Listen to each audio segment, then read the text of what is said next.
As Joan of Arc was dying at the stake, she said this quote, "Every man gives his life for what he believes, and every woman gives her life for what she believes.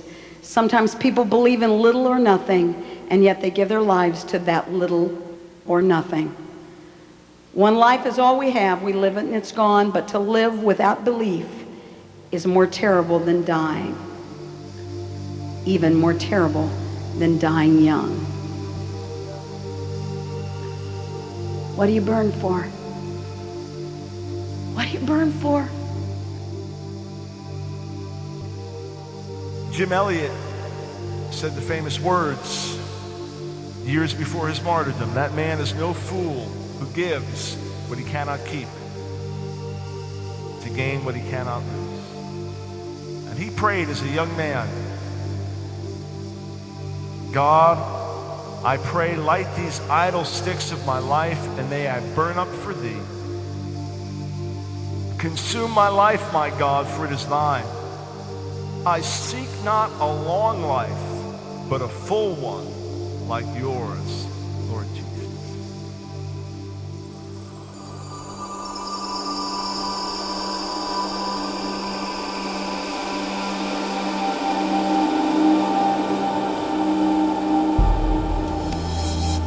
Nate Saint, along with Jim Elliot and 3 others, American missionaries, were all martyred by the Auca Indians, 1956 in Ecuador. It was only after many years that Steve Saint, Nate's son, Nate was the pilot, found out all the details of what had happened. The killing of his father and the others. When I just read the account a few weeks back of the details of the martyrdom, it was an overwhelming thing to read. It was painful, it was tragic, it was tremendously moving. One of the men, the last one, instead of running into the jungle where he could have easily gotten away, he just waded out into the water and in his broken dialect said, "Why are you killing us? We're not hurting you," and waited there until they came and speared him to death. And no sooner had they killed the last one, each one, the different ones, began to hear singing. And they looked up and there were these glowing beings in the trees, singing and praising God. Then when they were waiting and hiding, waiting for the retaliation, nobody came to kill them. They began to realize something's different about these people. That's why they were so open to the gospel when it came back. It's an extraordinary story. Listen to what Nate Saint wrote years earlier. People who do not know the Lord ask why in the world we waste our lives as missionaries. They forget they too are expending their lives, and when the bubble has burst, they will have nothing of eternal significance to show for the years they have wasted. Everybody's bubble is going to burst. Every one of us at the end of our lives, it's all gone. Then what? What do we spend our lives for? What do we pour ourselves out for? Where do we give ourselves to? Having a full life is not necessarily a long life. I want at the end of my life to say I fulfilled the purposes of God. Father, hear the prayer we offer, not for ease that prayer shall be, but for strength that we may ever live our lives courageously, not forever in green pastures do we ask our way to be, but the steep and rugged pathway may we tread rejoicingly.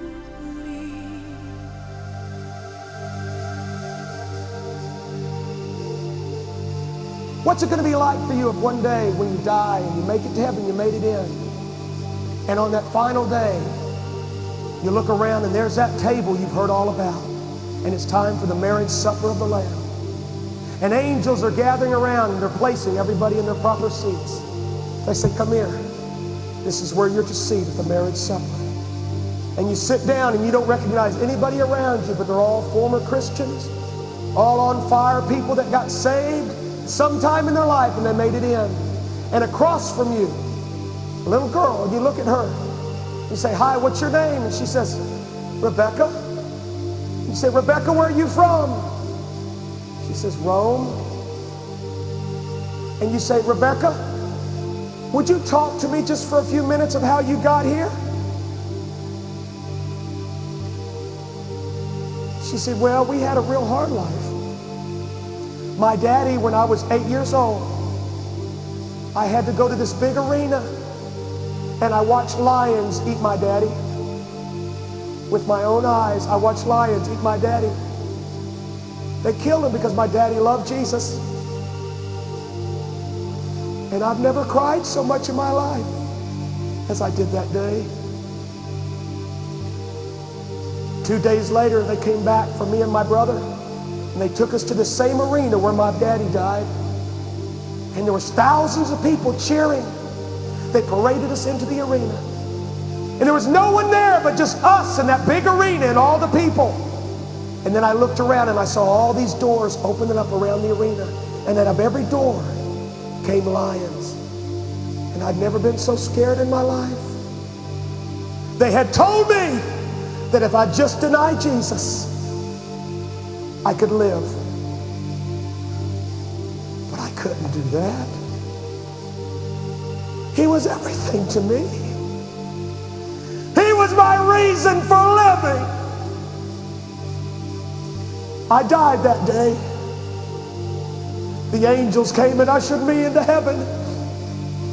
And I've been waiting here for the marriage supper. This is so special. And then she says, and how about you? What's your story? Friend, look at me. You better have one. You better have one. You better be able to say something.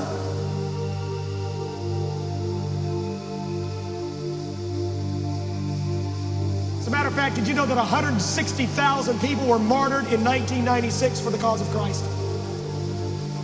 One minister was just killed in Cali, Colombia, where we're building a church. Why was he killed? Because the cartel members, drug addicts were being saved, dealers were being saved. What did they do? They killed the pastor. He told us to drop him off, but I said, no, just leave me here, I can walk.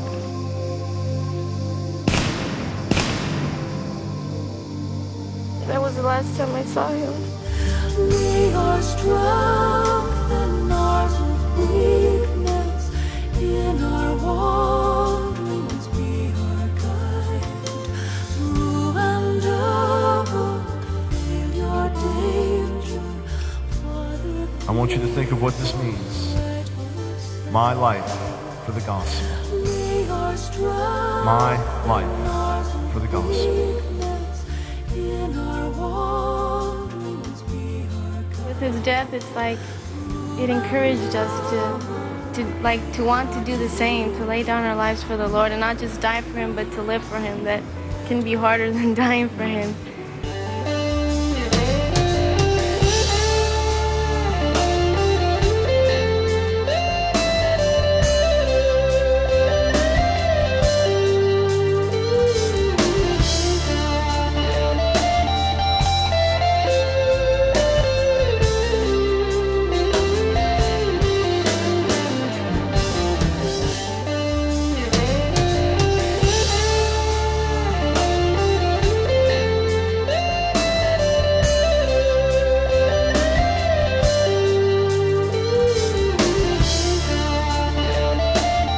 We are going to see increasing opposition to the gospel message in days to come in America, because the gospel message is going to become increasingly biblical.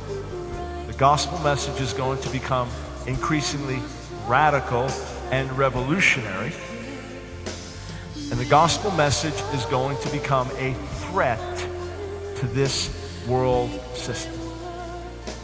The gospel is going to become an increasing threat to worldliness and materialism and greed. and the gods of sports, entertainment, fashion. The gospel is going to become an increasing threat to the rising tide of Satanism and false religions. And the results will be the same as in the book of Acts. Uproar, persecution, and great moving of God. And I believe we've come to the time for the accumulated prayers of the saints are arising in one generation.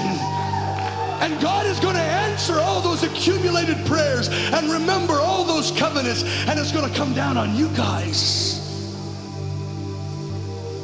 I'm telling you, young kids, I believe the greatest awakening is coming to your lives, to this generation. But it is preceded by generations of mothers and fathers who have been crying out for the manifestation of a generation that would bomb the earth.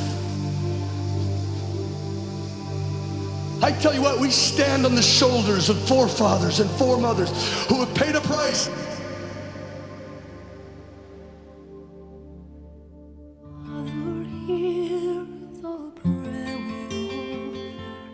Not for ills that prayer shall be, but for strength that we may ever live our lives courageously.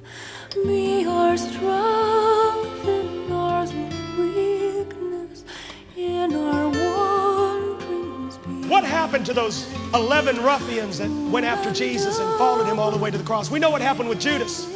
But what happened to the rest of them? Andrew died in Greece. He was crucified on an X-shaped cross, felt unworthy to die on the same type cross as his Lord. Bartholomew was preaching in India. He died a martyr's death. He was filleted alive with knives.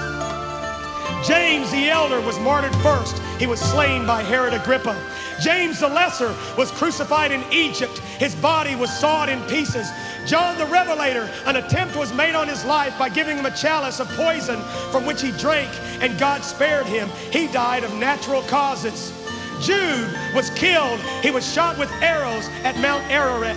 Matthew laid down his life for Jesus. History records he became a missionary and disappeared during his labors. Peter was martyred. He requested that he might be crucified upside down. He felt he was not worthy to die as his Lord had died.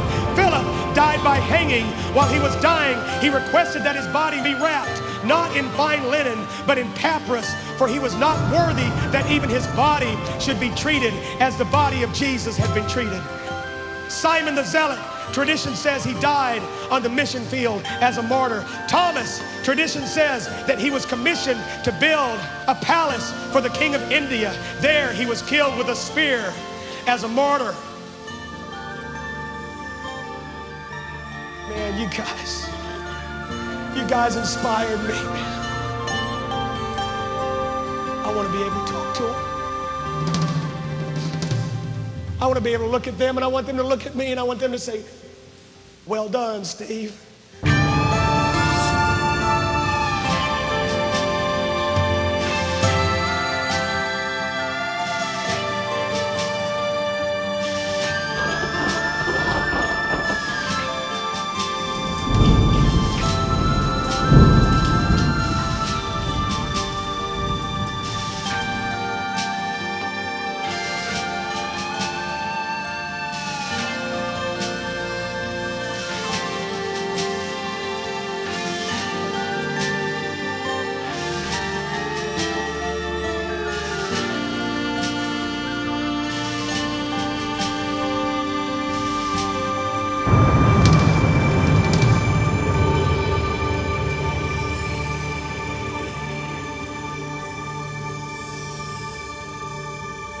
I want you to raise your hands to God. Say this with me. Heavenly Father, search my heart. Examine me even now. But this is my desire, my life for the gospel. Whatever it takes, Lord, make it real, that I may live a life that makes sense in the light of eternity.